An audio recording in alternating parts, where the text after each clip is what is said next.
can see here. And we are representing 160,000 members throughout Europe. And this is an event that is organized by ORC for you, for our members.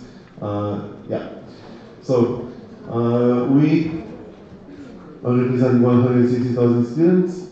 We have headquarters in Brussels, in Belgium, where we also have some interns, and we are basing also policy over there. And we have been established in 1978. So we have our 40th anniversary this year, because it's our 40th annual Congress. So we're quite an established association. We have 45 member associations from 37 European countries. And our mission is to actively engage at student and professional level, bringing pharmacy, knowledge, and students together while promoting personal development. So that's a reason why we're having this event, is to bring pharmacy, knowledge, and students together, which we are doing, and then promote personal development, which is done through our educational program. Our aims are to increase the mobility opportunities for members, develop a consensus of opinion amongst our members, organize high-quality educational and social events, and to organize activities that increase the profile of the pharmacist profession. So we are all going to be pharmacists at one point, and we think we really need to work on unifying and promoting our profession and the impact that we can have on improving the healthcare organization.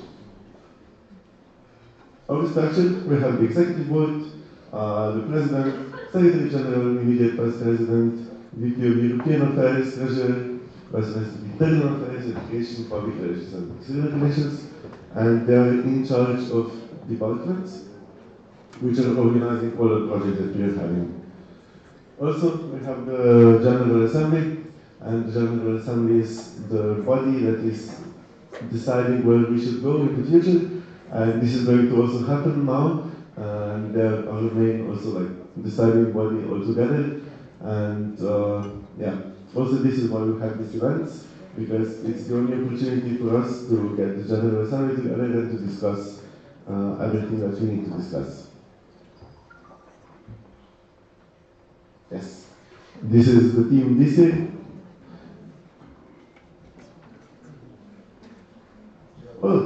Our events. So you are now attending the Autumn Assembly.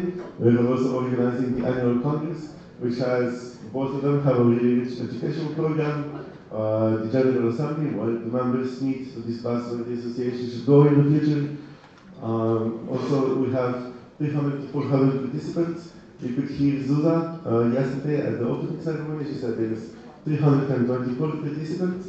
For the AC, it's usually a bit more. So anyway, then at AC we also have elections where we elect the next EPSA team. So if anyone is interested in being a part of the next EPSA team, we are a lot here. You can always ask us and what you need to do in order to become the EPSA team, and we will gladly help you. And you will see if the member associations also agree with you. Then we also have a more easygoing event, which is called the Summer University.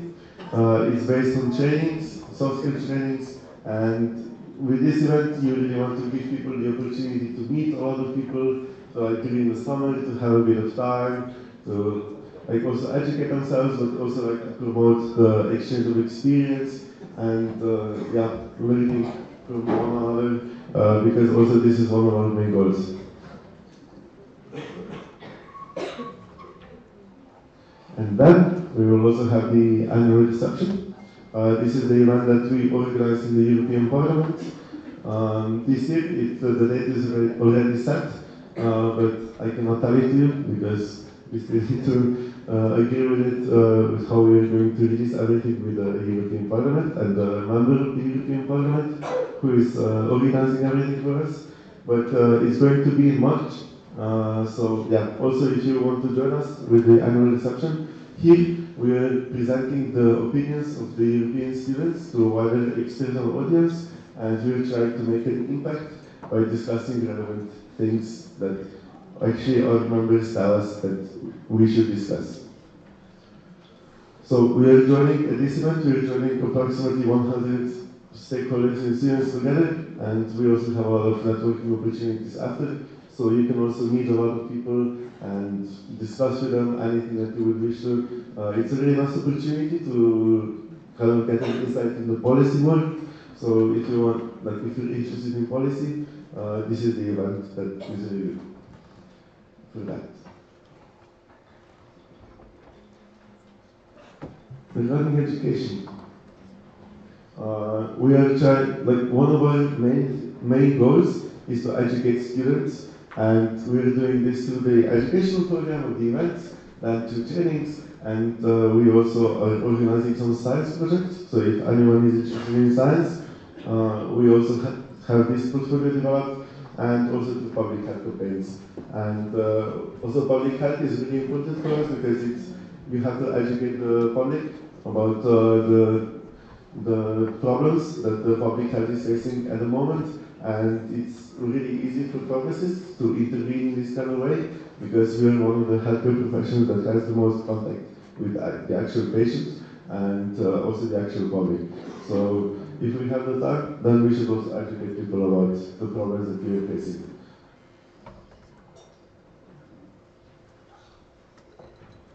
Then we are also trying to organize projects that would make students aware of how their professional paths would look like.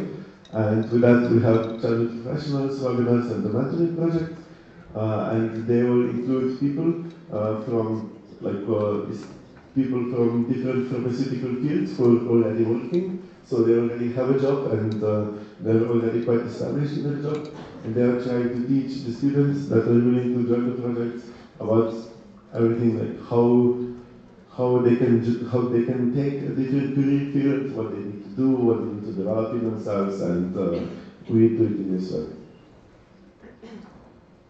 Mobility is also really high on our agenda, as you can see. So we have several projects that promote mobility. One is the individual mobility project, with which we organize placements for you at companies in a different country. And you can join those placements and you learn about how different jobs in a pharmacy field look like in different countries. And yeah, you're just educating yourself, and at the same time you're having an internship in a different country. So yeah. We also have the TreeNet project, which is an exchange from 2 to 7 days approximately. And with that, you have two associations exchanging people and having an educational program and a social program. And it's also a really important project to promote inter-student collaboration and to exchange good practices and experiences from your association with another one. How many of you here have attended the TreeNet? Oh, nice. That's quite a lot. Thank you. And also the project we are planning to implement now, and it's already implemented, is the Student Guide. So with this, we're trying to provide you the information about how different projects in different countries look like for Erasmus. And so if you need any information about Erasmus, you can just refer to this page and find information that's important to you. We have Facebook, Twitter, Instagram. Please add us on it. This would be really nice to have you actually following our activity. And also we have a webpage, and you have it all around on the board. So please check it, follow us, like us, and yeah, you will see everything that we're doing within the time. We also are working with quite some partners. The first one is the PGU, the Pharmaceutical Group of the European Union, where we have an internship in Brussels. Then EHP, where we also have an internship, and those are one of our most valuable partners.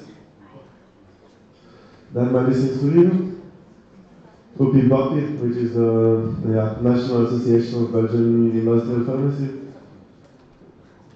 And we have some others, which is ECDC, the European Center for Disease Control, Disease Prevention and Control, with whom we are mostly collaborating on the European Antibiotic Awareness Day and trying to promote the awareness about the antimicrobial resistance, and they're having also an event in the middle of November.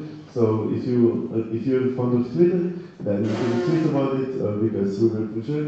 We're already planning a social media campaign, so yeah, you can retweet us. Then vaccines today, which we will mostly collaborating on vaccination, mass disposal, which is about disposal of medicine. So if your medicine is out of expiration date, if it's after the expiration date, how to dispose of it, how to dispose of it properly. And then we are also co-funded by the Erasmus Plus program of the European Union. The European Union is giving us a nice sum of money, and we're using it to improve everything that we are doing for you and how we are planning everything. Then we're collaborating also with a lot of external organizations. This will be a lot of abbreviations now. I'm sorry, but we still have to do it. So the first one is the European Industrial Pharmacies Group, with which we are mostly collaborating on the Matri project. That is the DIA, which is an information association, with which we are also we had an IMP there this year, and we're collaborating mostly about that. Then TOPRA, the Organization for Professionals in Regulatory Affairs, with whom we are also collaborating with sending people to their events, having a booth there, and general education. And EFP, which is the European Association of Faculties of Pharmacy, with whom we are collaborating also on how to shape and change the curricula of pharmacy students. Then it's ASGP, which is also our partner, but with them we don't have. Now, currently, we don't have really defined collaboration, so hopefully this changes in the next years. And it's EUCAP, the European Federation for Pharmaceutical Sciences, and with them we are collaborating about our science projects. So with the European Student Science Publication and things like this, that are in the science-related portfolio, we are collaborating with EUCAPs. And the ESCP, the European Society of Clinical Pharmacy. We have a student program now in the symposium in Heidelberg, and we will have also one next year in Belfast. So the collaboration with them has been a bit upgraded. We're having all of these collaborations because we want to enable you to have more opportunities. So for most of the congresses, we have organized, for those associations, we have organized a student fee, which is a lot lower than the professional fee. And with that, we are enabling you to actually attend professional events before you are a professional. Also, we have some awards organized with some of the associations. We also organize webinars. We had one with EMA, the European Medicine Agency, quite short time ago. But this is not here. And also the science projects, for which it's EPSA, the main association that you're collaborating with on that.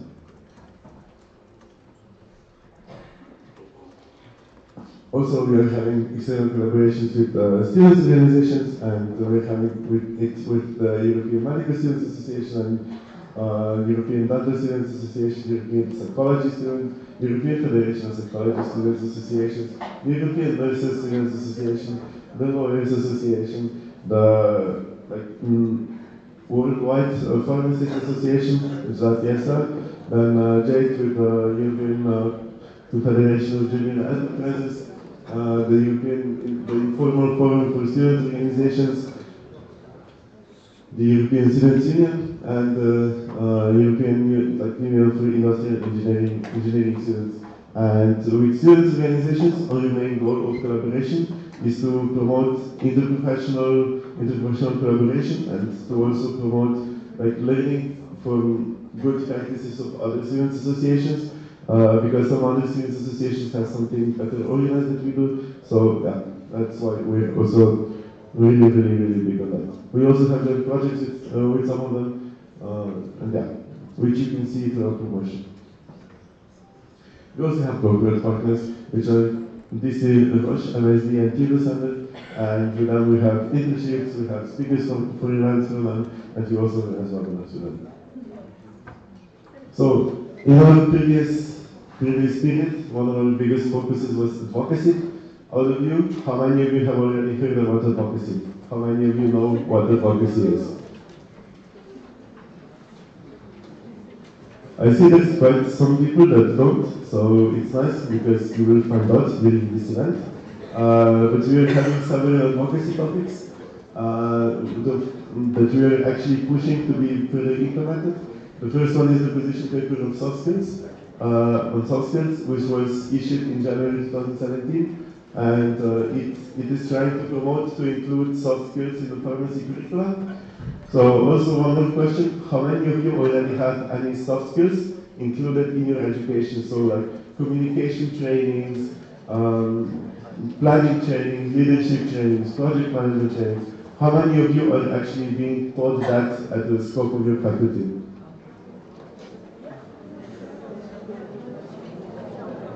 Thank you. How many of you feel that you should be taught that in the scope of your faculty? Very nice.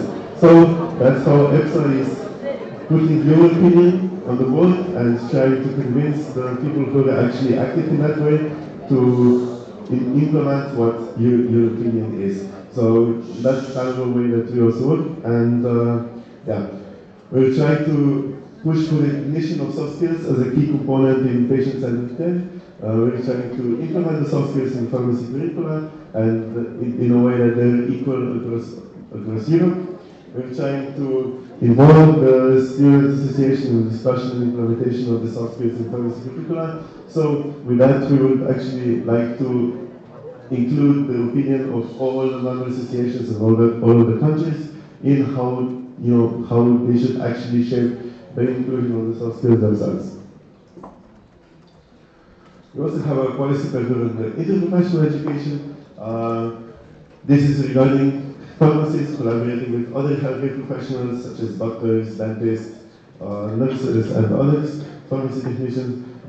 We think it's really important to have pharmacists collaborating with the entire healthcare team so the patient can have a better care and better healthcare provided to him, and in the end, better outcomes. So we had a survey about that, and we sent it out to all of our members, and we got 1,400 responses from 36 countries. And the responses of all of the survey were pushing us to have higher focus on interprofessional education. How many of you think that interprofessional education is important for us?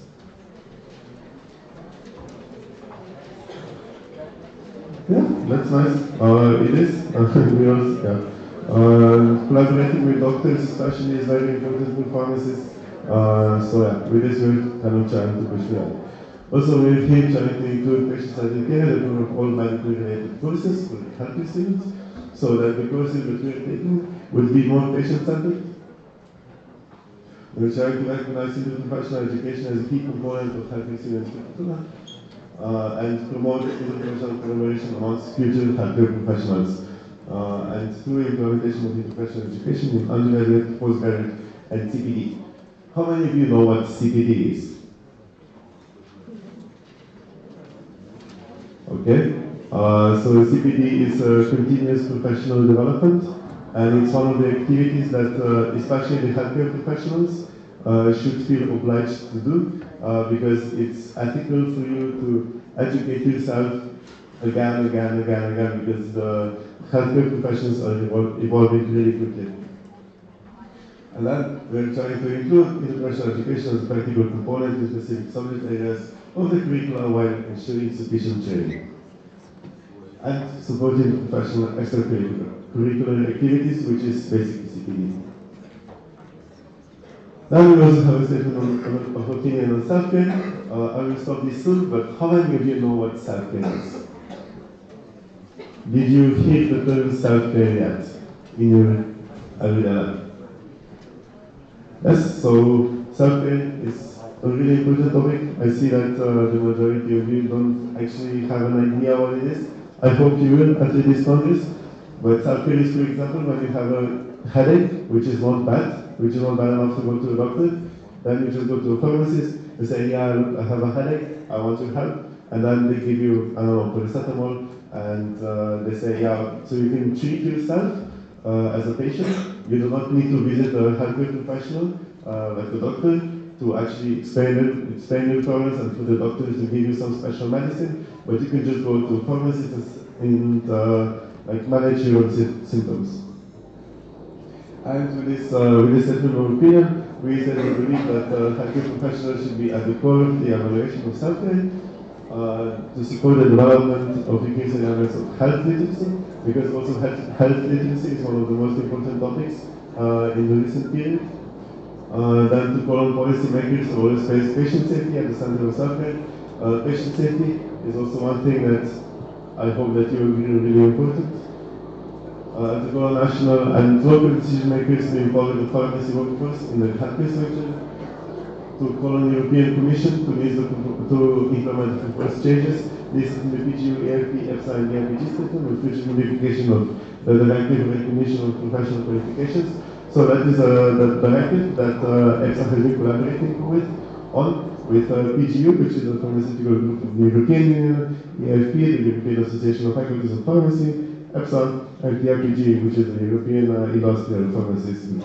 So we have been collaborating on that. That directive has been put to the European Commission, and our opinions were presented. So yeah, we're also active in that area. And now we're calling on educational institutions to include more training on clinical decision-making skills in pharmaceutical law, with higher inclusion of soft skill and interprofessional education.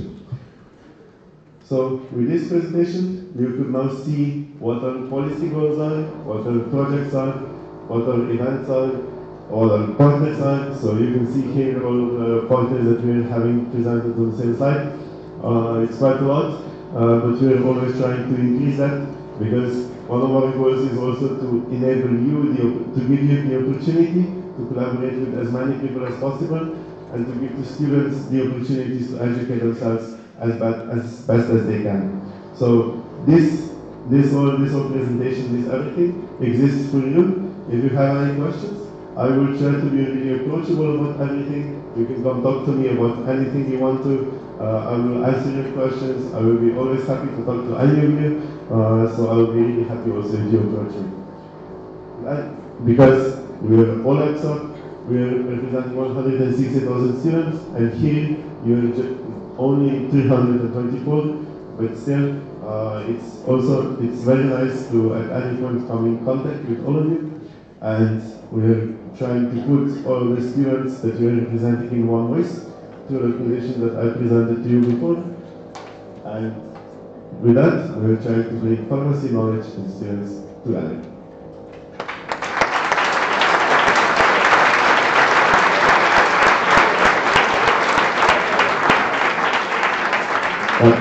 Thank you for listening. If you have any questions, I will be around.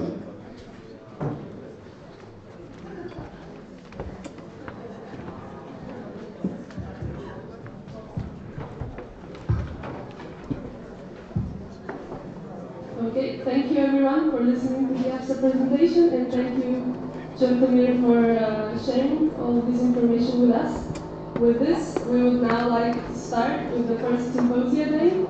So, the topic selected for this event was the digital revolution in healthcare. As students, we should strive towards continuous, lifelong learning, and we hope that the symposia and the rest of the educational program will help you achieve that. In addition to the workshops that we will have on the topic of the Congress, you can also attend several workshops on EPSA projects and EPSA activities that were presented now. To find out more about them, if this is your first EPSA event and your first contact with EPSA. I also hope that many of you attended the webinar we had on big data before the event, as this would be a nice introduction to the topic we will be having now. And then lastly, I would like to thank you, my team, especially the educational department, who has been working very hard on preparing all of the educational program for you, as well as the reception committee, who have provided this amazing venue for us and are also helping us with the logistics. So, in the end, make sure to attend as many different sessions as possible while keeping in mind the attendance requirements that are also explained in the Congress and educational booklets. This being said, I gladly open this 14th EPSA Autumn Assembly Symposium.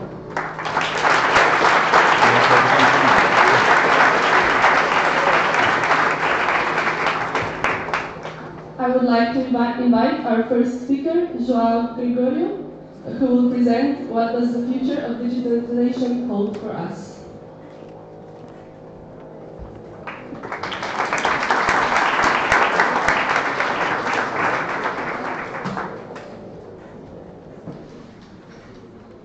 Good morning, everybody.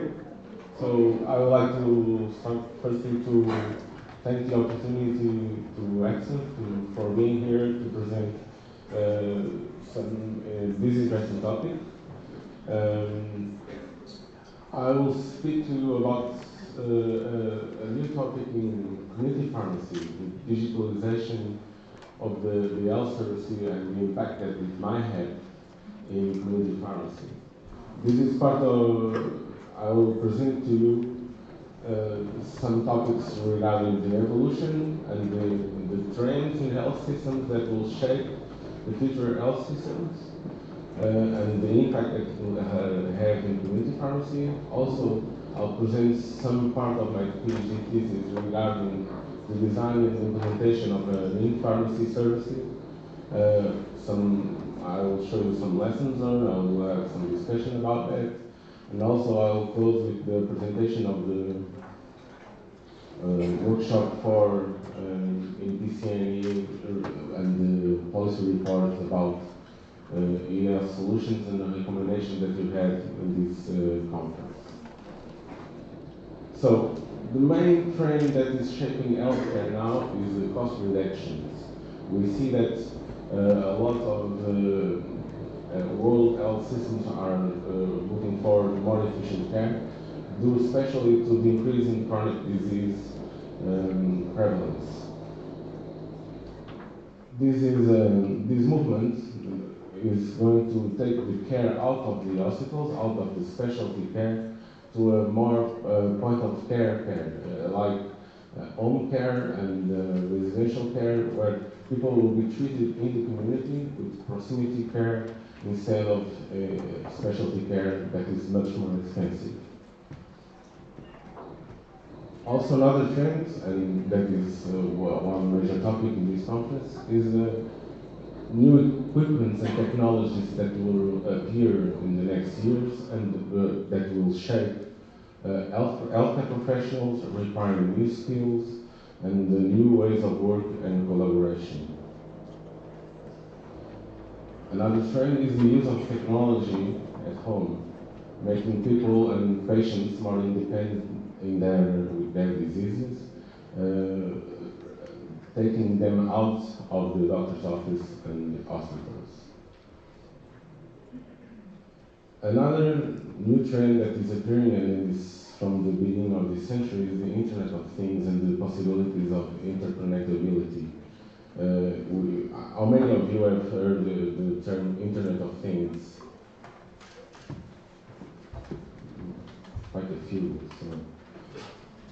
For those of you that have learned this term Internet of Things, do you think that will make it easier for people to live with their conditions and how it will impact their knowledge about their disease? So, yeah. This will be a trend that will continue into the future and will shape a lot of the discussions around the topic of technology. Namely, one topic that we'll hear later in this conference, blockchain. I'll leave it to my colleagues to talk about that. Has a lot to do with the Internet of Things. Regarding e-health, we have to firstly understand the concept of information systems. So, an information system is constituted by four main components: the procedures, the hardware, the software, the data, and people. So all these combined make an information system, and that's what we are talking when we speak about e-health. E-health basically is the application of an information system to a health provision. The definition of the European Commission states that the e-health is the use of any information and communication technology in health products, services, and processes combined with organizational changes. It will require new skills to improve the health of the citizens.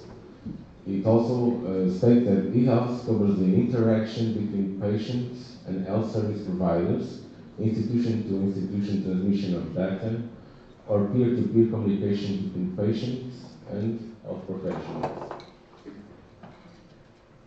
So, what about pharmacy? E-health applied to pharmacy is kind of a new concept. There are a lot of terms regarding the use of information systems in health service provision. So we can hear about telehealth, e-health, m-health.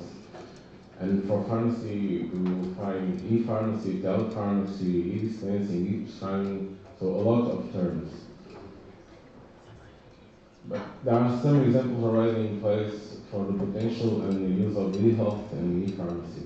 We have the electronic prescription, that is, many of you already know.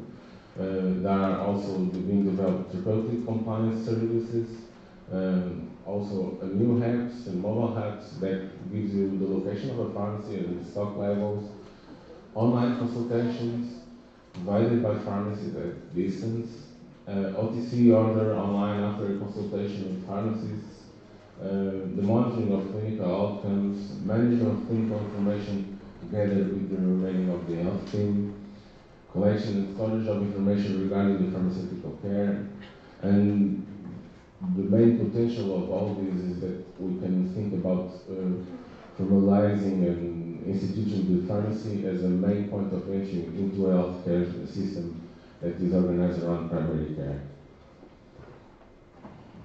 For pharmacists, this technology and e-health solutions appear in the time that we are moving away from a product-centered model that dominated our profession for hundreds of years to a patient-centered model where we are becoming health service providers. These new tools have the potential to increase and to highlight our patient-centered model, so we can look to the future we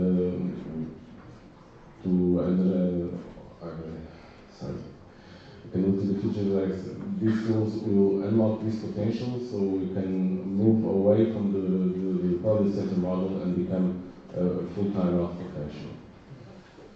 The model that we can start thinking about how can e-health work in community pharmacy. We can see that community pharmacists using and supported by information systems, working collaboratively with physicians and other health professionals and with cooperation with patients, recording all the parameters that you want to record and communicating with patients and other stakeholders will probably yield better outcomes and better health results. This was my hypothesis in my first approach to this theme, to develop a new information system that could provide the link between all these stakeholders. But none of these has importance if it doesn't show any value for the patients. So usually when we think about e-health and the use of technology, we think about efficiency and cost reduction. Probably we'll see that in the future. Also improvement of clinical outcomes, and most importantly, the increasing of patient satisfaction and empowerment with better management of diseases that will allow the patient ownership of their health condition and health results. This is a part of the survey that we've done in Portugal about the use of technology and health information systems in community pharmacy. We see that all of the pharmacies have already are using information systems to provide medicines. We see that some 40% of the pharmacies already use it to support some kind of enhanced pharmaceutical services like pharmaceutical care or another kind of consultations. 38 of the pharmacies in Portugal have a social network presence, being that in Facebook or other social networks. I must remind you that these are results from 2012, so probably these numbers are higher by now.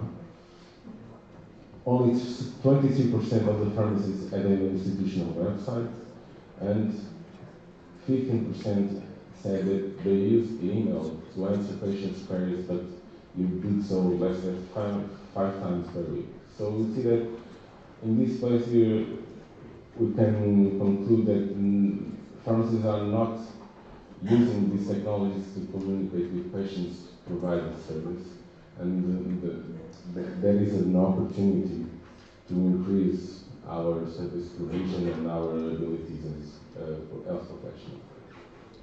Of course, there will be some barriers to this movement, barriers that are mainly on the patient side, but also on the professional side. On the patient side, we see that a low technological literacy level, low demand for different health services provided by pharmacies, in preference for a direct contact with the health professional are the main barriers stated in the literature. In this graphic, I show the prevalence of chronic disease, hypertension, diabetes, asthma, and chronic pain by age group in Portugal. And the black line is the use of internet for health issues. You see that the enormous potential that exists. This age group use more than 50% the internet for searching for health information. That in 20 years' time they'll be around here. So we have some 20 years to think about how can we develop new services that that will fulfill the needs of these people that already know how to use the internet and use it widely. So the question is now, what will happen for pharmacists and pharmacies in the future using the health information technologies, and what will happen to the services? With this question in mind, and as it is a future question, we have to imagine different scenarios, but we have to frame them within some boundaries. We did a focus group in Portugal with 10 people from different backgrounds, and we designed 3 main scenarios that I present here. The scenario where the use of internet and health information technologies is this one. It is dependent mainly on some legislative changes, a more competitive environment between pharmacies, and also a greater will to innovate in pharmacy. Innovation in pharmacy is not very common, and it depends really on the will of the pharmacy owner. Also, some kind of professional support by professional organizations is needed to move pharmacies to this kind of scenario. The other 2 scenarios are not very positive ones, but this one is the current scenario where pharmacies are reorganizing, looking forward to survive in a very competitive environment with low margins. And this one is a full liberalized market where pharmacy will move to a model like a commercial market of medicines. So to explore this potential, we designed a web platform, where we could provide an health service, a pharmaceutical care service to patients, where we would ask patients to provide us with data that they will collect at home, like physiologic data, like hypertension, the blood pressure measures, or glycemia levels and cholesterol levels. These will be registered and showed to the patients in the form of graphics. Also, we could collect data regarding their therapy, and we'll provide consultations at a monthly basis. So we can also provide education on the use of this platform. To design it, we use a methodology that comes from information systems, design science research methodology that we use to develop the platform, but also to implement the services.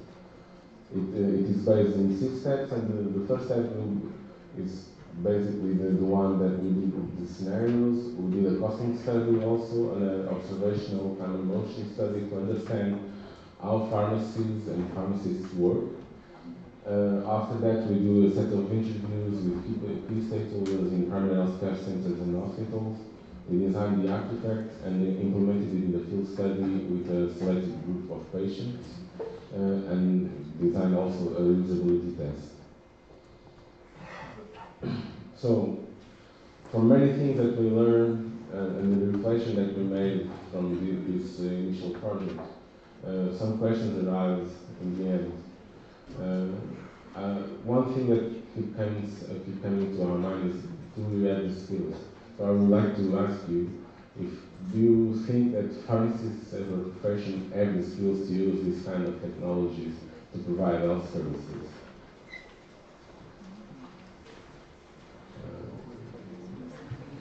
Still very divided, but probably no skills. So my impression also is that for the new generation, this will be kind of no nonsense question, because of course we have the skills to use it. We are born with this. But for the older generation, they have really a quite hard time to understand this movement and to use this technology. So we have to resort to some kind of education program to improve the active skills of our colleagues and community pharmacists. Gamification is a possibility because it opens the possibility of interaction between pharmacists and patients, and this way it will provide more possibilities to acquire skills. Also, we have to enhance our social abilities, so I'm glad that EPSA is focusing on increasing the soft skills of the pharmacy students, because it is really a necessity, and everybody that works in community pharmacy understands how this is important. And in the future, it will be even more important because customer relations and customer relationships is one of the key aspects of the new services that are provided through the internet. Also, this will bring the necessity of reorganizing community pharmacy and new ways of working in community pharmacy. We have to understand that we are integrated in the care team, that we have to register everything we do and record all the data. We have to know how to dialogue interactively with patients and physicians. We have to reorganize the roles in the pharmacy, specifically attribute roles of specialty of care for pharmacists and technicians. We see that this evolution of e-health is a trend that is here to stay, and will present a turning point in the way business is done in pharmacy. This will open new ways of communication, and will shift the focus from the sale of products to the provision of services. But we have also to understand that technology is not an end in itself. Developing and implementing online services takes properly trained professionals. E-pharmacy has to become integrated in the daily practices. It is not to become one thing that someone does in the pharmacy and nobody cares about it. Of course, to improve this provision, communication and marketing efforts have to be done so we can demonstrate the value of this provision to the patients. If we don't demonstrate the value of this e-health service provision to the patients, there will be no e-health service provision.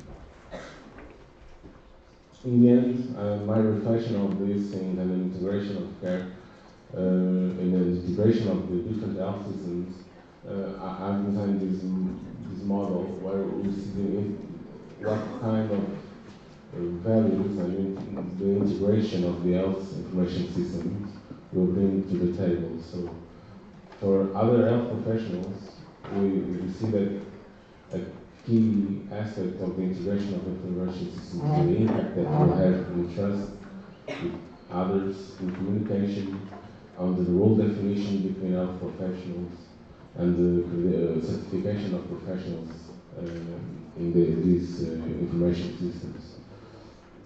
Also, for the community pharmacies, the integration of information systems will provide accountability mechanisms and credibility and accountability mechanisms that are cornerstone of any new service provision. For patients and caregivers, this integration will improve and have an impact on their need assessment, on information needs, more frequent communication, and will hopefully build a low value, or low cost and high value disease management. Finally, I would like to present the main areas and main recommendations of the PCNE for the e-health topic. PCNE, as many of you know, is the pharmaceutical care network in Europe. And this, we organized the conference, biannual conference. And this conference in Bayern in February, there was a workshop where we discussed this topic, and the result of this workshop was a policy paper, policy report with 10 recommendations regarding the use of e-health in pharmacy. So the main recommendations are set in 10 areas, from records and good practice, collaboration and user engagement, advocacy, and self-care governance, among others. This set of recommendations imply that pharmacists have to start to discuss this topic mainly, because it is a new thing and we have to start to talk about it among our profession and with other health professionals. So at this, I would say thank you to you all for your attention. Thank you.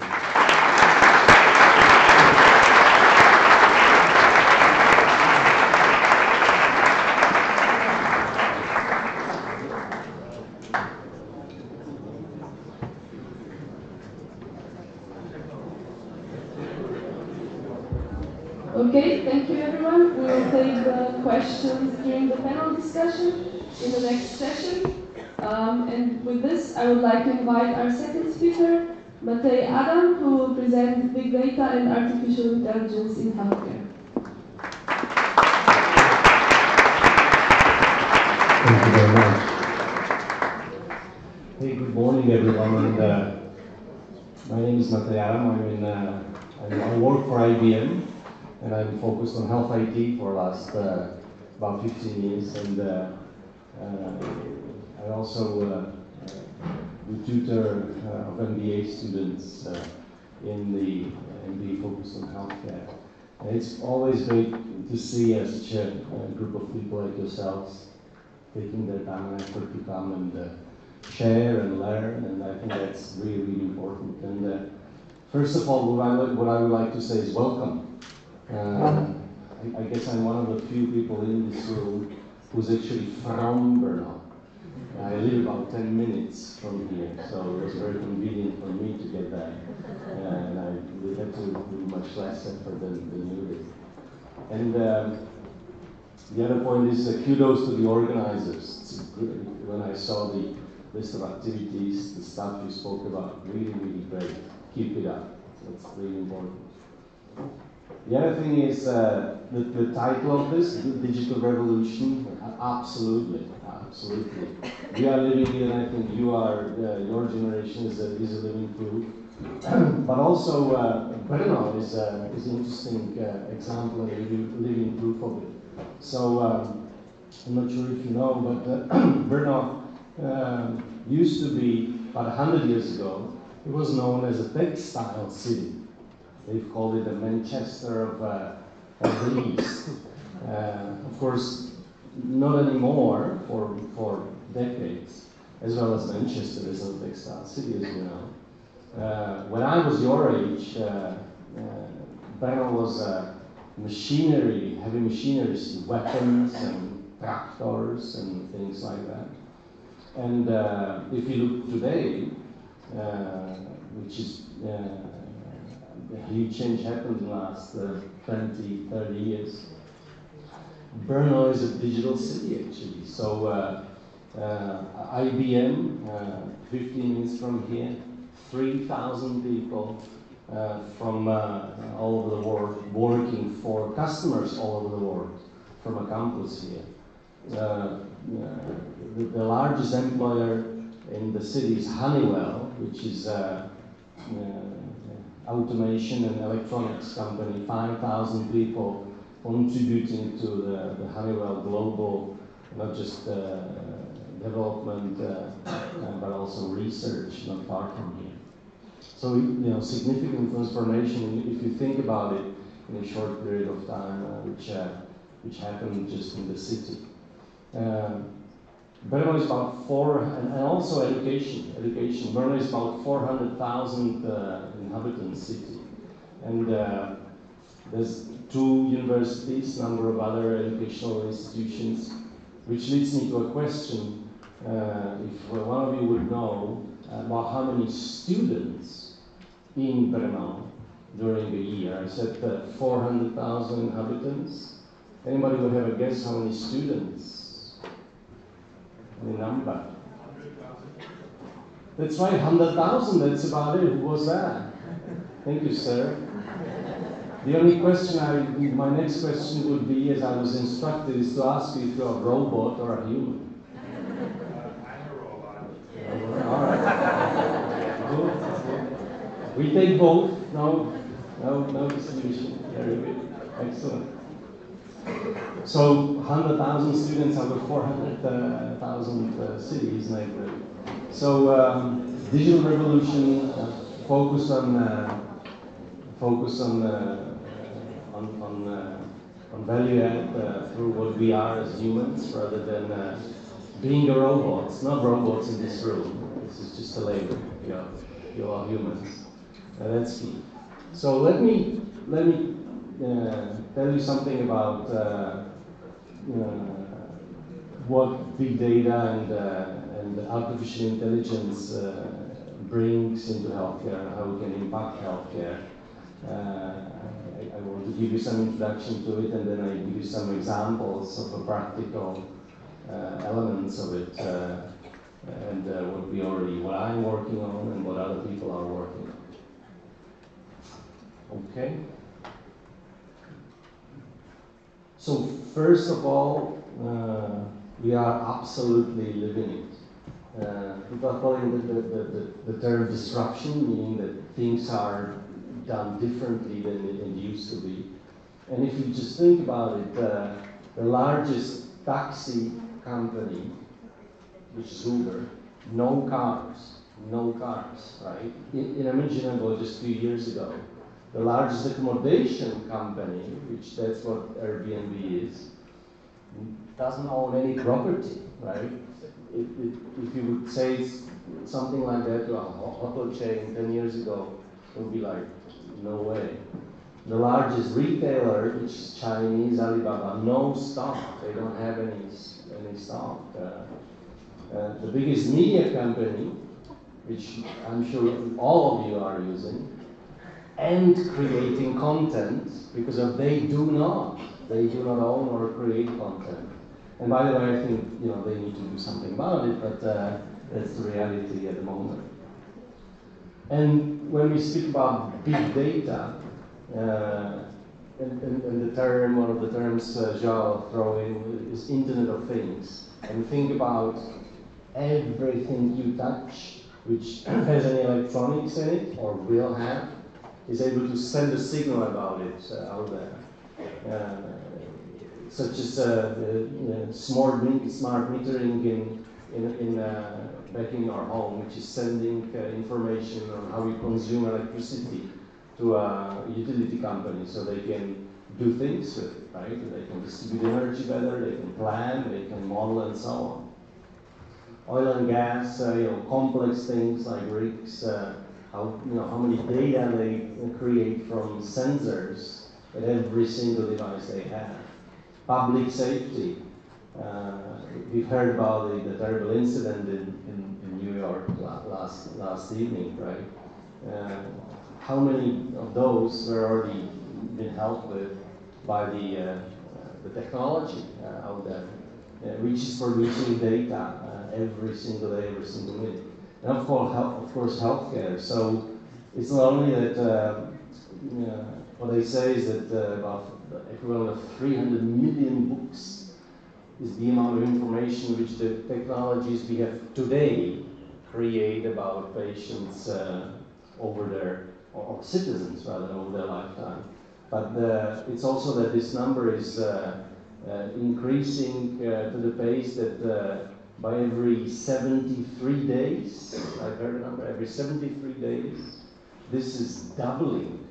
The number of information in healthcare, the amount of it, is doubling every 4 months, which is incredible. And now you are the healthcare of the future and maybe current healthcare professionals, which will need to make sense of it, right? So how can you do that?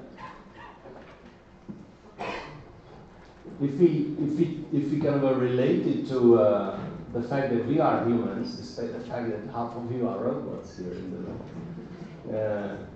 there's obviously a limitation which we have as humans in terms of how many factors we can work with at once when we are considering or making decisions or driving a car. When I'm driving a car and somebody calls you, you can talk to the person, but if there's a difficult situation coming in while you drive the car, what you always do, or what you often do, you stop speaking because of you're up to your cognitive capability. You need to focus on the more important one, and you pause the other one, right? So there could be certainly differences in terms of how many factors each of us would be able to consider it in one time. Some maybe a lot, right? Especially the robots in between us. But the others a little less. If we look at how many information is already generated from the technologies we have today in clinical practice, in hospitals, in healthcare facilities, it's beyond individuals' reach. Maybe with the exception of a simple clinical case, but already when you go to complicated patients, when you really use all the amounts of blood tests and medical imaging and all the information which is there but hasn't been worked with, you know, this is something where clearly help is needed. And also the amount of knowledge. It's about 70,000 new studies published every year just for cancer. 70,000. Is there a medical oncologist or a cancer specialist who is able to keep up with all that? No way, right? We actually did a little exercise study to look at what it would take if you want to keep up. Results of 29 hours of reading every day just to keep up, which is probably nothing anybody can do, right? So again, the amount of information is overwhelming. And it's also the fact that there's a lot of admin. There's a lot of admin in healthcare. So I don't know if some of you have already had a chance to be involved in clinical practice during some of the thank you that we have one. But you probably saw how many admin it is out there in hospitals. Actually, this little study was looking at how many times, what is the percentage of time a nurse spends with the patient versus everything else. And actually it's about not even 20% of the time is spent with the patient. And everything else are things like administration, documentation, care coordination, and things which are not actually why the nurse is doing what he or she is doing, meaning taking care of a patient. And there's a lot of good reasons for that, because you need to document, and healthcare is much more complicated than it used to be because we have more drugs and more technology, and so it's great. But in the same time, this is actually going against why people are doing the job. So this is absolutely something we need to do, something about. When I saw similar charts for medical doctors, it was actually even worse in terms of the percentage of the time spent with patient compared to everything else. And maybe one way how to think about this is that, I mean, if you look at the kind of theoretical picture of a clinical workflow, an interaction with the patient, you have a significant part of the work before you are able to actually, speak or touch or look at the patient, information gathering, organization, coordination, and all that. Then you spend some time as a doctor for diagnose and treat the patient. And then you spend, again, a significant amount of time for documenting what you did. And I think where we need to, push for, and technology is absolutely allowing it.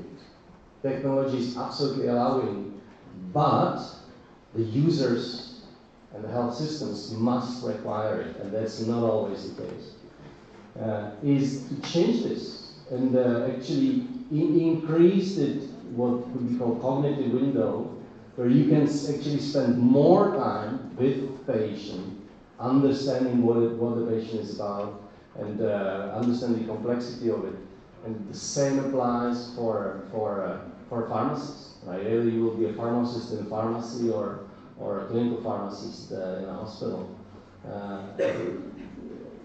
One of the problems that I think the profession is facing is that if you continue to work as robots, right, it's just, it's not gonna work, right? So what is that where you can be humans in providing care and providing extra service, consultation, understanding of the complexity of the patient. And this is where technology can certainly help. And reduce the documentation and the admin thing. It absolutely has to be there, key. But just look at other industries, how they did. And, look at your experience with a bank. Again, bank 20 years ago was that you went there, downtown, difficult to get, queued, then you filled all the forms on and on. Terrible. Healthcare. That's what it is today. No change, right? This needs to be changed. This absolutely needs to be changed. And as a result, you can have more time for the patient, and you can provide more value, because otherwise you're just swamped with the documentation and the admin part. So, artificial intelligence, is it going to solve all of it? No. Is it going to help with some of it? Maybe. What's artificial intelligence? And the way how I would like you to think about it is not as something which is overarching and universal, taking over, thinking instead of us. No way. It's a tool with a very discrete functionality. And I'm sorry for coming back to that, but think about robots today, right? Do anybody of you have a robot at home? Anybody? Yeah? Yeah? So see, not just robots in this room, but also we have robots at home. I do have a robot for vacuum cleaning, right? Is that robot going to take over? No, right? It's a discrete, it's a very specific task the robot is designed for and is doing, and it is doing it really well, actually. Same thing with artificial intelligence, right? It's not designed and trained for taking over. It is, though, trained for helping with a very specific functionality. So, for example, we part of what we do is helping oncologists to decide how to treat patients based on a number of factors coming from the medical process, helping them with looking at options with the decisions, and I will show you some visuals on that. So think about it in this way: discrete functionality to help us humans reduce the automation, reduce the admin burden, and focus on what we are good at as humans, meaning human interaction, meaning understanding compassions and specifics of people. The difference, though, is that IT as we know it is coded. So there's a programmer who basically wrote the code, and then the IT is doing it on and on and on and on. So most of what we have in our smartphones, some of us in the laptops here in the room, this is the result of that process. AI or cognitive systems are different in the way that they are not programmed, they are taught, they are learning. They are capable to interpret a vast amount of data which are changing over time, and they kind of allow us to expand our cognitive capability. We all have the limit, remember that, and we can use technology for the same way like we use cars to be much faster than if you would be running really fast. If you get in the car much faster, same thing here. Key elements of it are understanding, reasoning, learning. So cognitive systems, artificial intelligence, understand in similar ways and in similar concepts like we do as humans. The systems are capable of reasoning, so actually comparing options, and based on evidence, consider what option is the right option in a current situation, and also learn. You know, we are able to throw thousands, 10,000s, hundreds of thousands of patient data on those systems, and they are able to absorb and learn from it really, really fast, and they don't stop and they don't forget. Again, I'm absolutely convinced that we shouldn't take it as a threat. We need to be aware of that it's technology, and it's about what we do with the technology as humans, right? Knife, great technology for cooking, but you can also kill something, right? So it's about how we use the technology. Same thing here. So if we use it well, if we train it well, if we position it well, and if we defend those who are having different intentions, I think we can expect good results. So the way how we can look at it is about partnering with the technology in the same way like we partner with technologies we use with our thinking, starting with cars and ending with mobile phones today.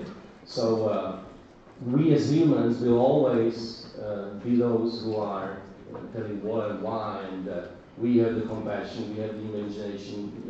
Machines will not get that. But in terms of things like locating knowledge or identification of complicated patterns across thousands of patients, learning, eliminating bias, being objective, democratizing access to information, if you want. That's what IT could do a great job in helping us. And what is, I think, very important to not just think about, but also change within the health professional approach is how we think about patients. And we just have to move from the isolated kind of a view. I see my clinical situation and I don't care about the patient or the human being as all, to a holistic view of things. And it's not easy. I mean, if you would be a pharmacist in the pharmacy, you just see the patient for 30 seconds or 1 minute, and you don't know nothing about it. So it's also about how much you know in terms of how much you can do, right? If you don't know, if this is just somebody coming with an ID or a piece of paper, give me that box, you just do it and that's it, right? Okay. Is there really why you did all the studies you're doing? I don't think so. Right? So what's very important is that what we are focused on in terms of managing information today is basically clinical factors, and it's not only that it only accounts for a small subset of the information created about us, but also it has just a limited impact, right? And I remember speaking about a study saying that it's about 20% actually what is the impact of the medical healthcare system to a health of a population or health of individual.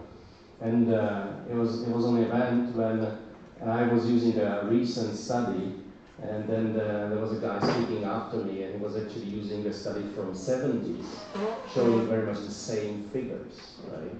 And what is it then if it's not the perfect medical system which makes the difference? Well, these are the absolutely things like, where do you stand from a social economic perspective? Those who are poor are usually having, not always, but they're usually having a better chance to get a chronic disease and have a better chance to not being treated well, and so on and so forth, right? If you don't eat well, if you don't move, if you drink too much, there will be impact. There will be absolutely impact, right? Can health care change? No, no, right? Or is healthcare focused on changing? No, it isn't now, right? It's up to us. Some of us, okay. Some of us, others, not so okay. Social influencers of this. So the point here is that we absolutely need to expand to not only account for the genomic factors, but also what's called exogenous, meaning the way how we live, how we treat ourselves, how we think, and so on and so forth, are fundamental to our health state. So all those data, most of this data is what we IT people call unstructured, meaning that it's a clinical note, or it's a piece of text, or there's a medical article, things which are not in a structured form. Computers are good at having a structured form, Excel tables, and do analysis from it. If you don't have that, difficult.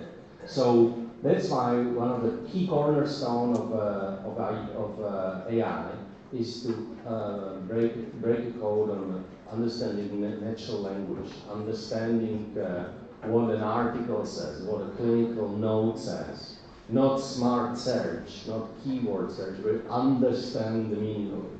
And this is just an example of actually how we have the training of our technology called Watson for in a clinical setting, in terms of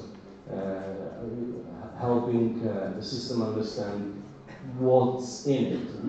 What is the patient identification? What are things like diseases in the text? And what are the interrelations in between those? What are symptoms or not symptoms? Modifiers, yes, no, left, right. What are medications? As you know, that there's a number of ways how the names of medication is used. So this was very, very important part of the work in kind of training AI for clinical use and bringing it to the real life of a clinician. And when you do this, then it allows you and it opens up for many, many things. So, for example, this is an example of a work we're doing now for about 6 years on oncology, where we have trained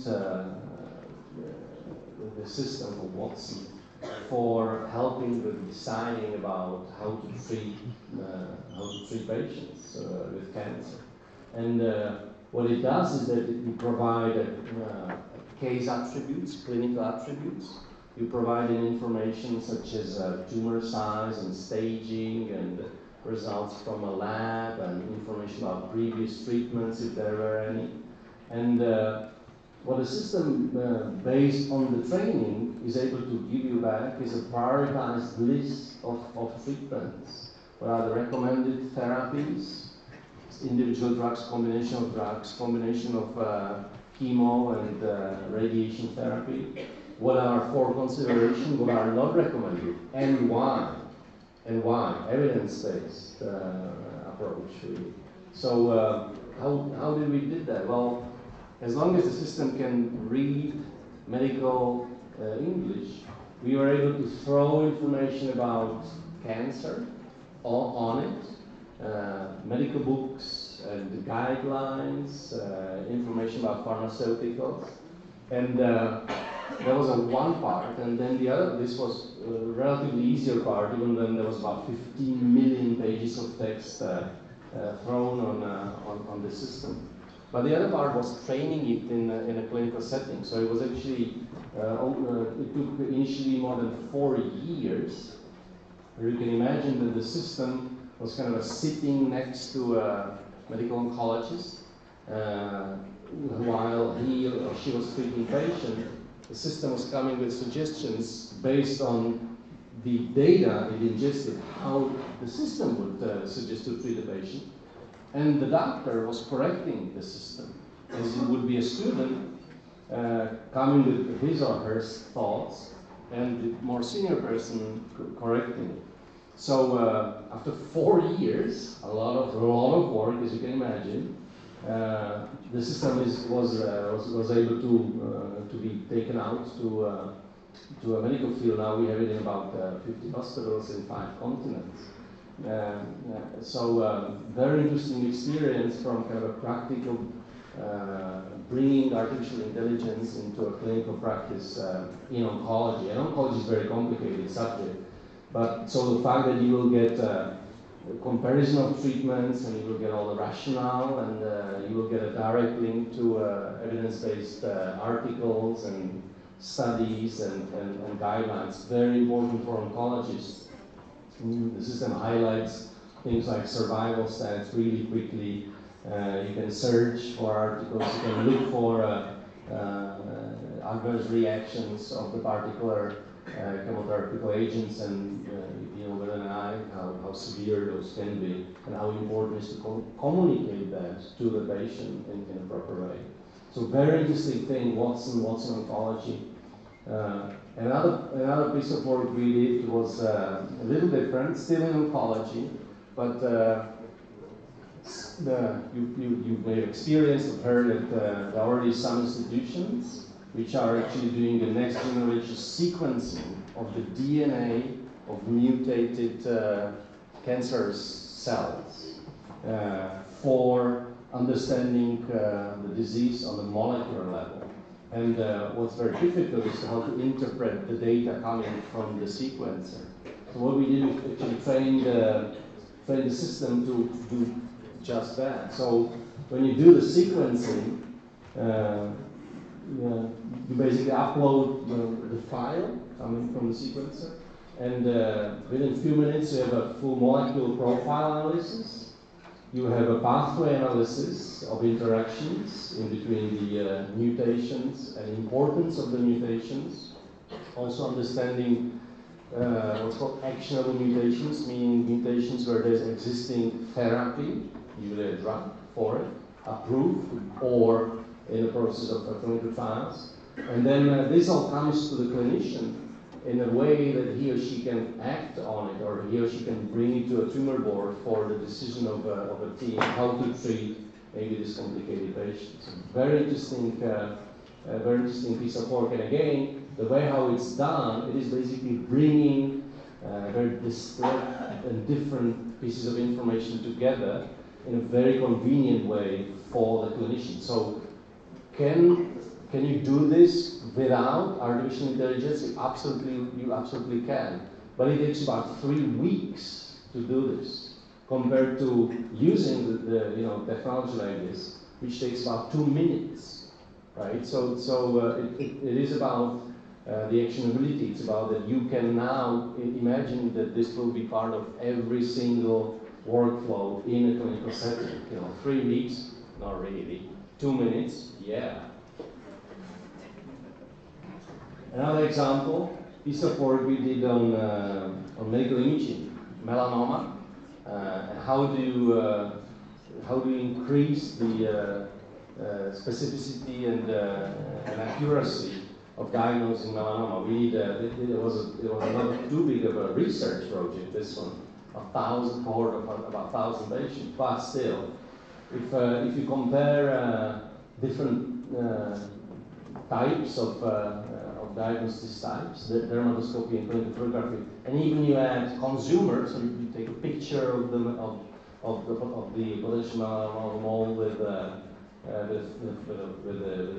phone, There was a comparison between a human accuracy and the computer accuracy.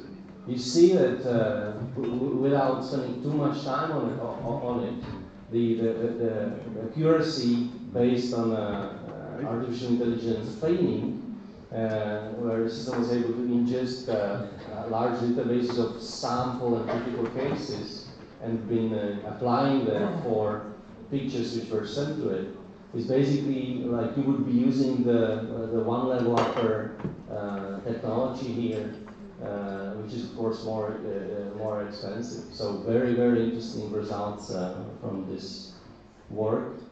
And the last impression I want you to leave with is a work we're doing with Medtronic, which is more coming towards the consumer and the patient, where they are working on and launched already an app, which is actually kind of your diabetes companion.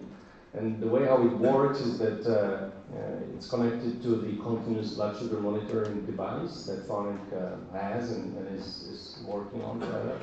And it is basically creating a pattern of yours as an individual, and it is helping to predict a diabetes exacerbations, such as a situation where your blood sugar level drops too low.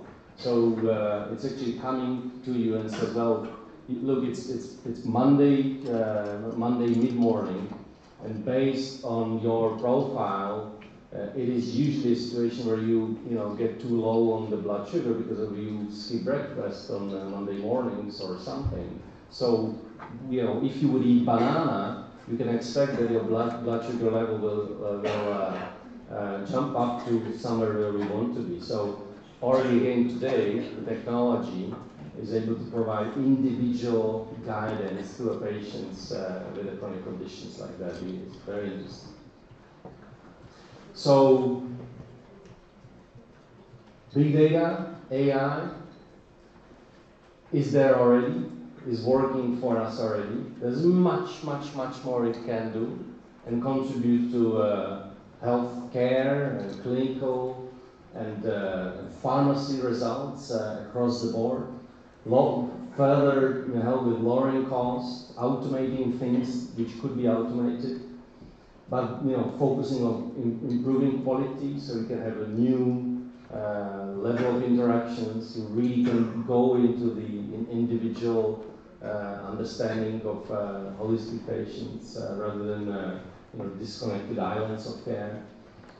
New value created, you can do new things you wouldn't think of. Imagine if you are a pharmacist and the moment your customer is working in the pharmacy, you have his drug history, and you have it interpreted in the way that you are able to look at different factors and provide consultancy based on this individual patient. And of course, improve experiences. The experience of a patient today in most healthcare compared to experiences with industries you and all of us are experiencing travel, banking, healthcare, terrible. 19th century, right? We need to change that. So I will leave you with that. Maybe we'll end up with having people like this operating us. Half of you are robots today anyway, already. So I leave you with that and thank you for your attention.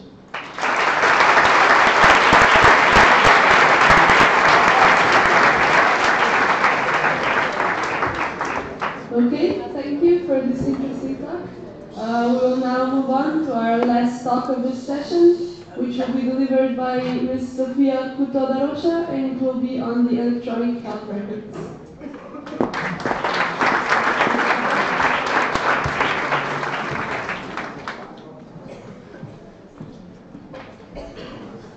So hello everyone.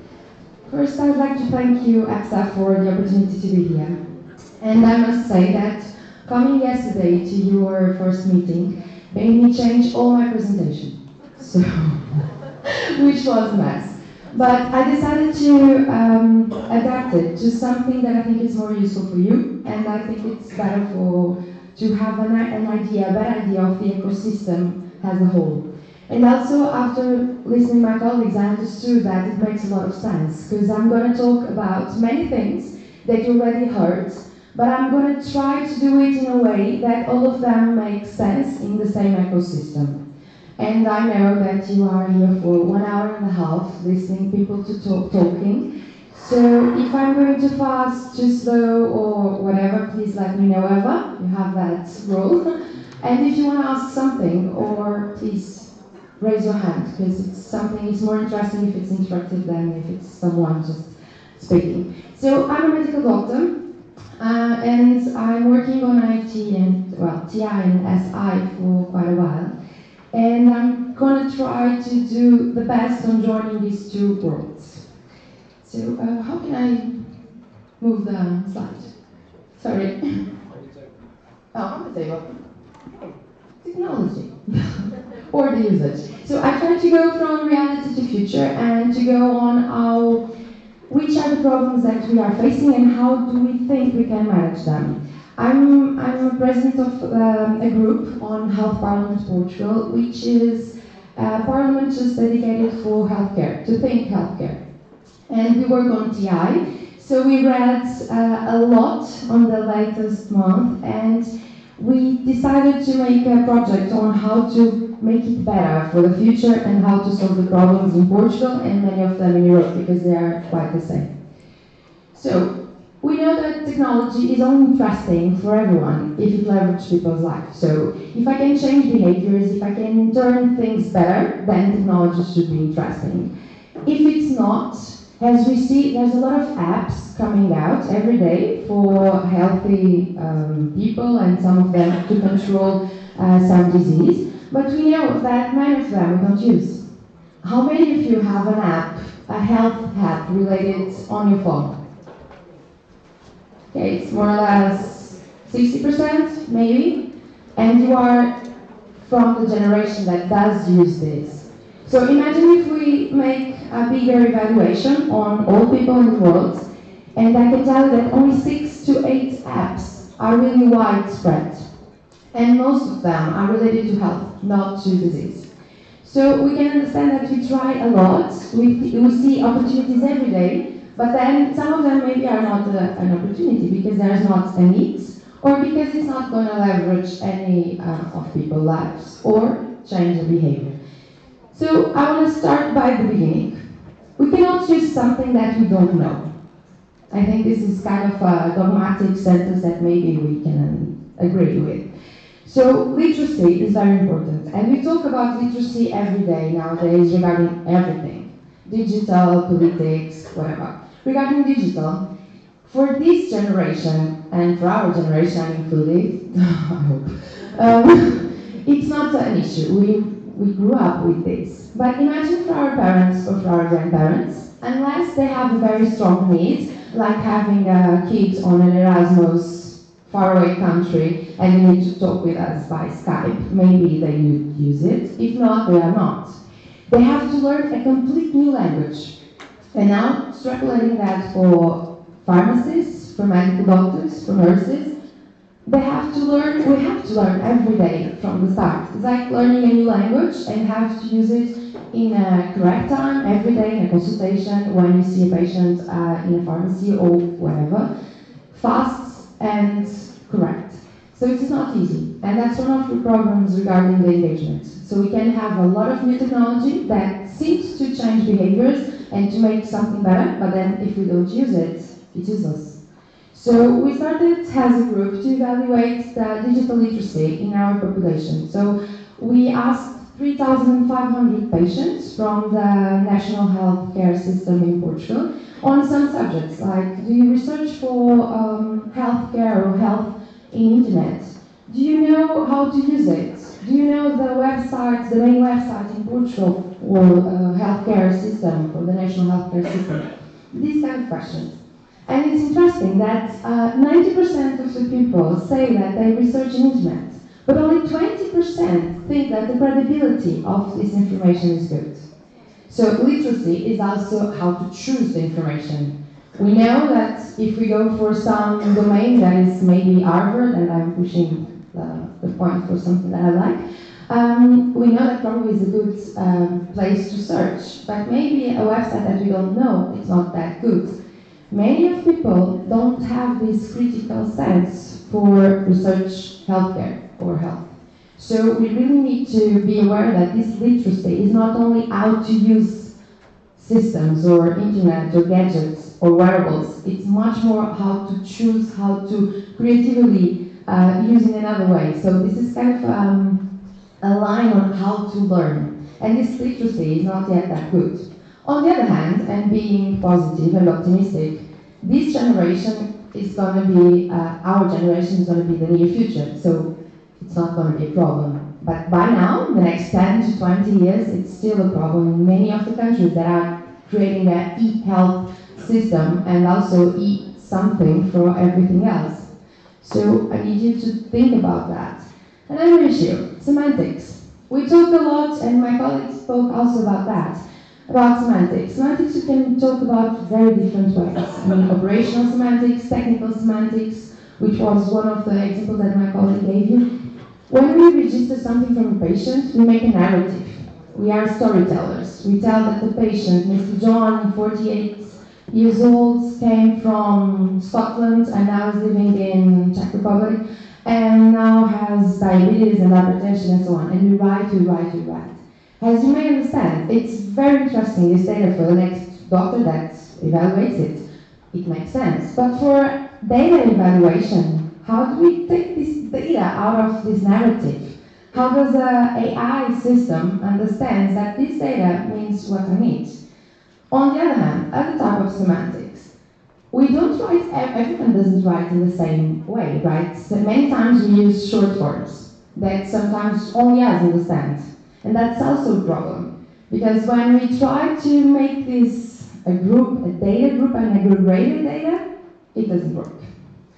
And another problem, many times, if you want to speak really about big data, not smallish big data, if we want to talk about big data, how can we have data from cross countries in different languages? It's the same thing as talking in the phone that speaks with the radio in different two languages, operational and technical semantics not working. So we need to think about all of these issues, like literacy, semantics, and then go for data. And then there's another issue, that for the software developers and many of the IT people, they said there is no more an issue. Interoperability. That's a problem that was in the past, theoretically, but in the daily basis it's still a problem. Many times regarding to investments, because if we use in a health system one only country, small one like ours, I'm from Portugal, so 10 million people. And we have many different softwares. We have many different apps and many different servers.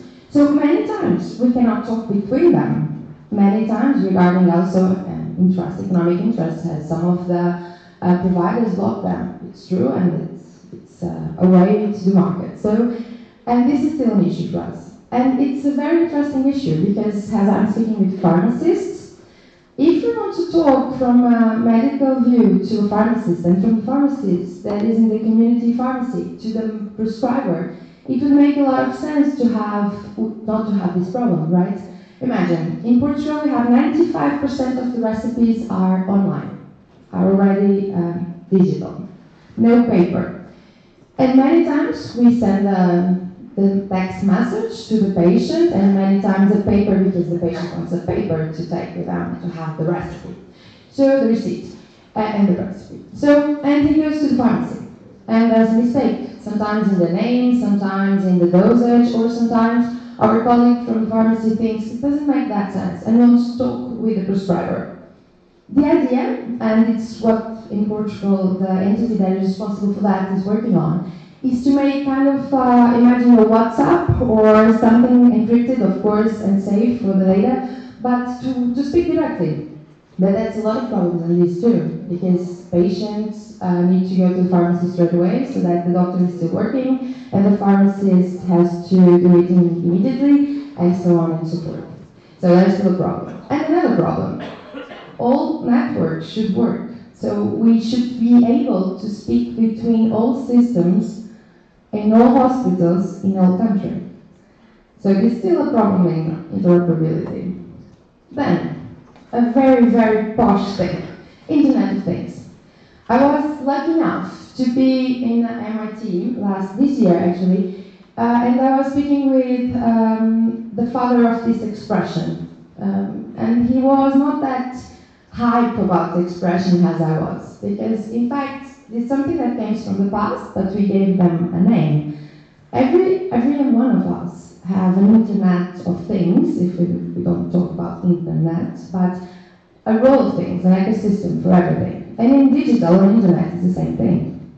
But we need to have people knowing how to use them, so literacy. We need them to speak the same language, so good semantics. And then we need the systems to connect, so interoperability. And then we have Internet of Things. So then you can have like our fridge or something. This would be very useful for me to tell us something interesting for our daily lives, so something that gets our life a little bit better. And there's a book that was released last year, 2015, from Joe Kvetter, which I would invite you, if you are very interested in this kind of subject, to learn, to read and to take a look. Because he's a dermatologist from Harvard, and he's also the president of Connected Health in Harvard, in the US. And he works in this for more than 20 years. And he always worked from the health view, which is interesting. Because many times nowadays we have people from many different areas, which is good, we have multilateral views, but many of them are not in the field, and he is still in the field. So he knows the problems, the good points, and everything. And one of the things that he always says, and he's also a very good speaker, so if you want to go for YouTube and listen to him talking, it's really interesting. He says that many times we think that we discovered something very new, or we're using a very new technology, or we turn Internet of Things in one very good view, like I'm going to change the way that oncology or whatever other specialty is going to work. And it's true, but we miss the steps before, or the steps before need a huge investment, and sometimes it's not that easy. So I invite you to take a look on that. And we always speak about data. So everything I told you until now, it's regarding data. Why? Why do you think data is so important? Why data is our core? If we see nowadays, The Economist, the magazine, they said that data is kind of the new gold, or the new diamond, because it gives you knowledge, and it gives you power, and it values money. And in healthcare, data is crucial. We know that many enterprises just work on developing ways to receive or to take data out of the systems, which is very good, because we need data to have knowledge. But it's also true that this chain of value should also be in a proper way to take turn all life of our patients better. So we're also discussing a lot this. And arriving to something that I know that is another hype, blockchain. So probably you know that blockchain is very associated with Bitcoin because it was software developed for this use. And since 5 years ago, more or less, many industries use blockchain, not only financial industries, but also other ones. Why? Why is blockchain so interesting? Do you know, any of you, or how many of you, it's better like that, know what is blockchain? Okay, not that much. Okay, so trying red, green. Trying to understand, to explain in a very short way and in a simple way. Blockchain is something that allows you to have information not centralized, to have it saved in your place, in many different places, also encrypted, and you have like a special key that gives you the outcome of the encryption, so you can know, you always know where the information came from, when it was created, where is it right now, and you can audit everything at the same time. So it seems to be like a magic thing. Of course, it has a lot of difficulties, mainly in implementation for healthcare. But it's very interesting why. One of the issues that we have is safety regarding healthcare records and everything. And this is kind of double coin problem, because we need data and information to be available and to be easy to access. Because in a daily basis, imagine a patient that arrives in an ER and I need to have information from him. And he lives 5,000 kilometers away and I need to have a program, a fast way to know what are his disease. So I need to have usability. And it's not possible to ask me to apply 20 passwords to arrive on it. Imagine, 20 passwords and then, okay, start adrenaline and then the patient dies and oh, I know he has diabetes. He was allergic to that. Okay, good. It doesn't help. So it has to be easy to reach and also safe. Imagine I am a patient with HIV and I don't want anyone to know unless it is really useful to be known. So it has to be safe too.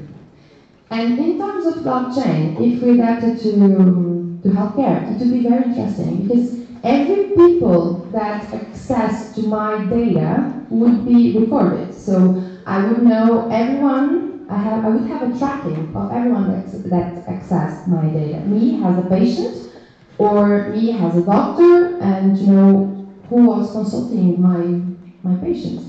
And another good thing about blockchain.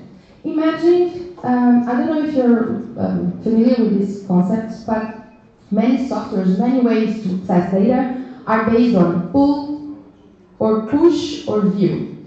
Either I send the data to what I want, to the people I want, either I need to use something and I access the data, or I view the data, I watch the data. So kind of in 3 ways. Blockchain allows me to do much more than that. Blockchain allows me to choose who is going to see that data, when, how, and for how long, for instance. Which is something that you will need much more different softwares to do. So this in healthcare would be very, very interesting. That's why many people are studying it now and trying to implement it now. And blockchain would be safe. Would it be? Probably much safer than any other technology, some other technology that we do use. But safeness has that problem about usability. The more we put up anything blocked or covered, the harder it is to access it. And in health, this is really, really important. Namely, for the people that are in the field every day. As you know, many of you probably are already pharmacists or made a fellowship in a pharmacy. You know that you need to access data fast because you have a lot of people, you have much information to give at the same time. So usability, access is very important. And of course, security and privacy, as I was telling you. And this is interesting because we know that nowadays the cloud is one of the steps that we are following, one of the pathways that we are following. So the cloud makes many of the patients, and that was one of the questions done in a study from Stanford, done recently, that people think that if you have information in a laptop, in a physical laptop, it's much safer than in a cloud. And this is kind of curious, because for us, we know that it doesn't make that sense. It's true that you can speak about who is the owner or the main accessor of your data, but in terms of safety, it's not an issue. But the perception for patients is very important as well, because they are the ones that are providing data, providing knowledge. So this is very, very important to think about too. A good point of cloud, we can access from many different ways. Devices, wearables, we can give data and receive data at the same time. We don't lose data. That's also a very important thing. Do you have the idea that many times we think that, well, we have data in the laptop or in the internet, and so it's safe? Much of this data is not in the internet or intranet. It's just in the laptop. If you have a fire in a hospital, it's exactly the same as having paper. So this is something that we should think about. Blockchain would allow to run a little bit away from this as the cloud. Okay. I'm not that far away from finishing. And then there's another issue regarding data safety. Ransomware. How many of you read about the cases in Europe about ransomware in hospitals? Okay, 2. Okay, not that much. So, did you know that some of the hospitals were attacked? So, they could not access to images and to some clinical information, and it was ransomware. They had to pay for it. They would have to pay for it, but fortunately we have very good IT people and they kind of soluted it, create a solution in a fast way. But we stayed, for instance, in Portugal for 1 month without internet in the hospitals. Not internet, we had RIS, which is like the way to connect between our servers, but we didn't have internet. We couldn't go to the email or something in the hospital. Why? Because of these kind of situations. Did you, any of you see, I make a lot of questions to be sure that you are still awake. Any of you saw a series, Black Mirror? Aha! Good. So Black Mirror is very interesting for, I don't have any economical interest on that, but I do like the series because it opens a lot of doors regarding the future on technological issues, and many of them we can apply to health, and some of them were regarding to health. So imagine you have, like yesterday, unfortunately in New York, but instead of that, imagine that our Prime Minister of a very big country has a pacemaker, and that I know that he has a pacemaker, and I'm a terrorist. No, I'm not. Imagine that I want to receive something in return, and I would be able, with Internet of Things or with some connected devices, to make ransomware on the pacemaker. So I'm giving this example because I'm total in favor of technological development. Actually, I'm totally crazy in love about this, about what we can do with digital. But I'm very crazy also about safety. Safety is very important. So we need to give steps and think about the steps also before some kind of these situations happen. So just a shout out. And then arriving about the data. We talk about data, big data. What is big data anyway? It's a lot of papers in your laptop. What is big data nowadays? Because, as you know, many of the studies we consult and we read every day have, I don't know, 1,000 patients, 1 million patients, not that much. So, and everything that we conclude from that, is that big data or no? Who thinks it's big data? Who thinks it doesn't? It's not. Who doesn't think anything? Okay, thank you. So, what I mean is, we have a lot of information. As we were talking, we have narratives, papers and papers and papers of information in the laptop. We write a lot. Medical doctors from internal medicine like to write a lot. But is that data that we talk about big data, or is that just information? There are 2 points again in this. So nowadays, I don't know if you know this video from Amazon. No? It's something interesting because we are kind of going a little bit backwards in time. So we have a lot of data in laptops, everyone can access it, it's very fast to change and to send someone, receive from someone. But it's also true that nowadays we don't worry about the quantity of information we save. Because it's going for the laptop or for the phone. And it has a lot of memory, I don't care. It's like pictures. We take a lot of them. Before we used to take a little bit more careful in analogic. Nowadays I can save 1,000, why not? So the Amazon truck is the funny outcome of this.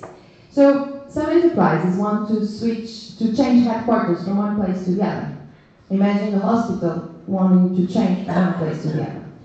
And the huge amount of information, it's measured in zettabytes. It's no more in bytes. Zettabytes. And if you want to transport this information to the new headquarters in a very high-speed internet, you would take something as 26 years. 26 years, not months, years. Continuously moving information, not just 8 hours a day.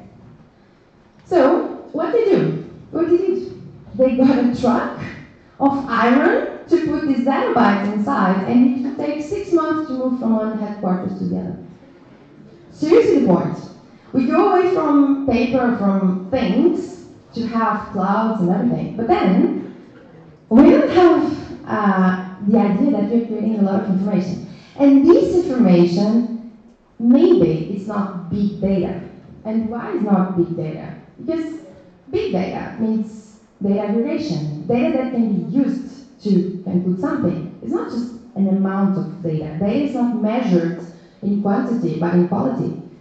So it's supposed to have normalization of the data, so good semantics that you can use and look to this data, not be just an amount of information that is not useful or we cannot use, but something that then goes to analytics, can be analyzed and makes us conclusions, gives us conclusions. So that can change a next generation's behavior or a medication way to take it, or a new labeling for one of our antibodies, new antibodies or something. So, and another issue, if we talk about prevention, preventive medicine, or education on healthcare, we need people to use that apps. The ones I was asking you if you use. Who uses every day one health app?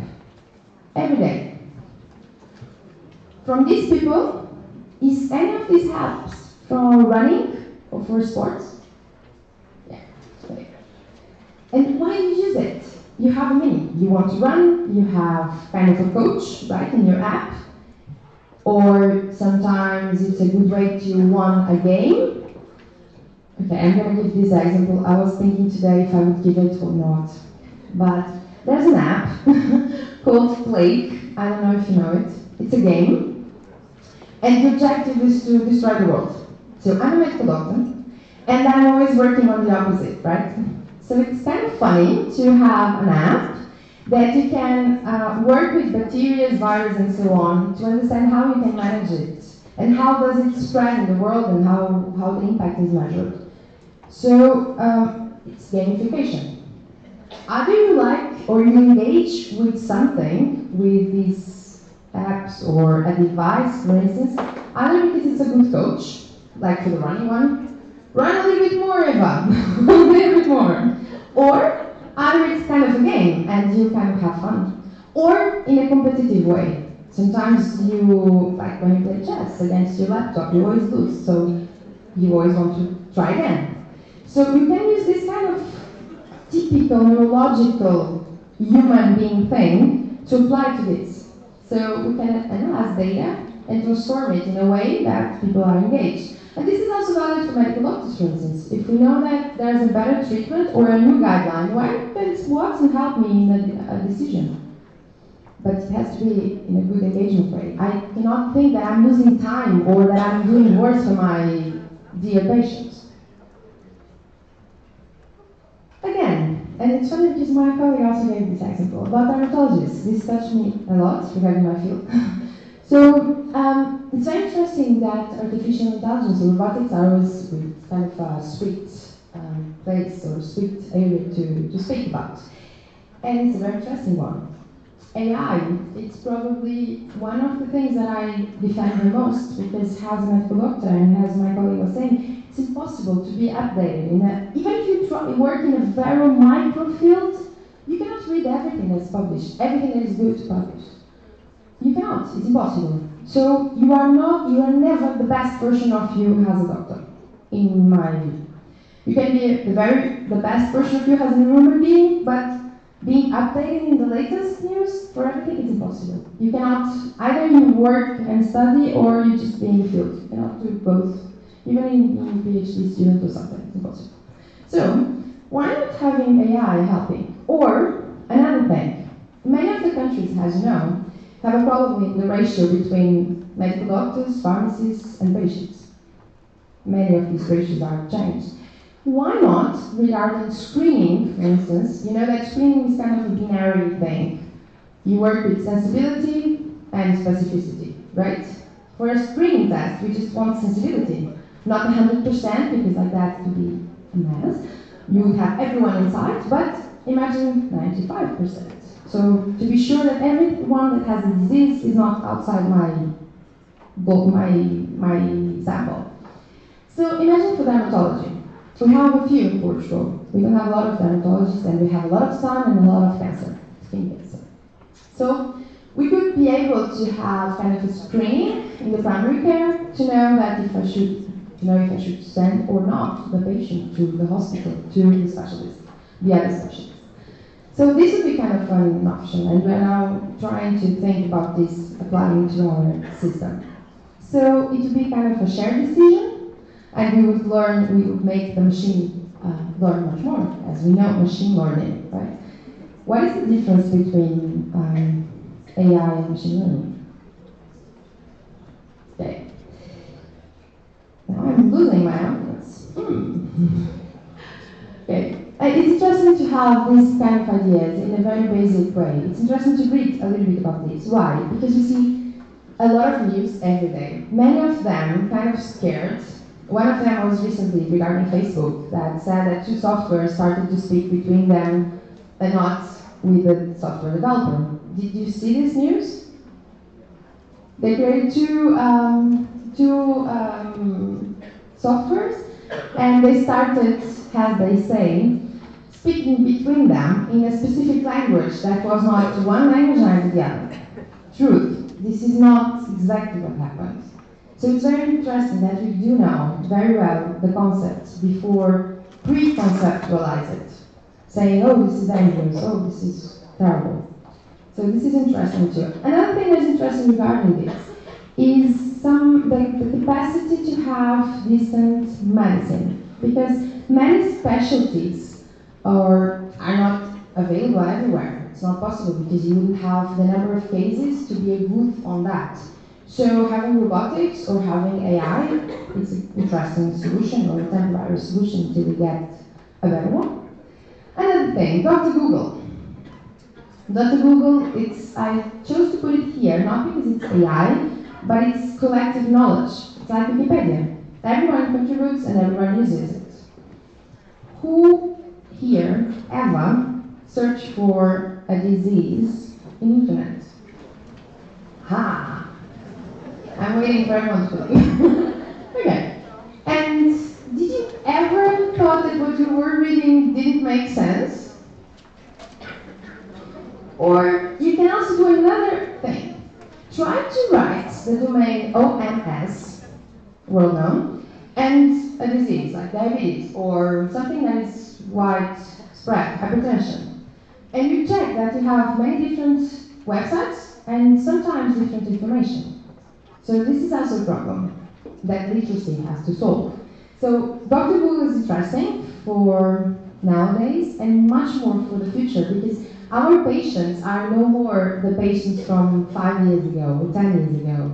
They come to the consultation, they go to the pharmacy, and they already know a lot of things. Some of them correct, some of them not. And it's also our role to correct them and how. So this is a different mindset. And that's probably what digital means. It's a different mindset. It's not related, or it's not a synonym of technology, truth. It's a synonym of different mindsets. Because technology is always developing. Now we're talking about AI, robots, and we don't know, something else. And our mindset should be open to this part, to this concept, that things are changing. And our patients and our health people are not the same. So we need to engage them on this new field, new mindsets, and also engage ourselves. So, I don't want to make it too long, but I wanted to present you my group of work. One of them is Brown, that you already heard today, and the other ones are brilliant people that I'm very, very glad to work with from different fields, from communication, healthcare, directly, software developers, managers. We have very different people, psychologists, very different people working. And this is the way, probably, well, this is not data, this is perception, and it values what it values. But the best way to work is really in a multi-task and multi-background field, because this is so complex that if you don't do this, we are gonna miss something, for sure. And if it's not a multi-varied people background, we're gonna miss much more. So if you want to work on this in the future, either for a PhD, for a master's, or for a group, please ask people that don't think like you to come to your group. Please. It's good to have a no and I don't think so many times. The many times you get, the best outcome you will have. So, big data, data privacy, usability, safety, blockchain, AI, machine learning, digital literacy, robotics, Internet of Things. Well, we want to change behaviors in a good way, so to turn it healthier, right?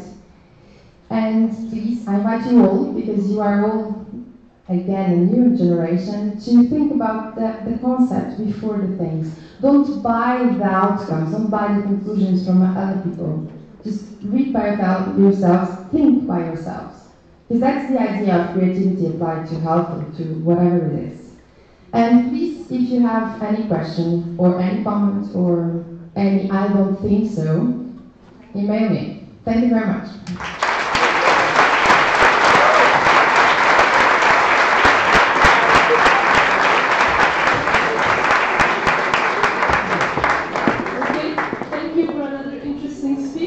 Speech. Before we finish this session, I will have just some logistical announcements from the team in the RC.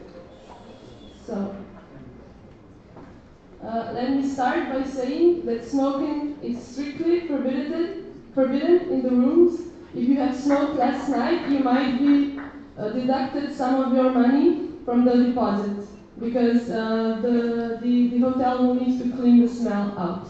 So please keep this in mind for future nights. During the coffee break, you will each get one coffee and one pastry. And yeah, this is for the next session. So yeah, the break will now last until 11:45. So please start entering the room before 11:45 so we can start on time with the panel discussion. Thank you very much.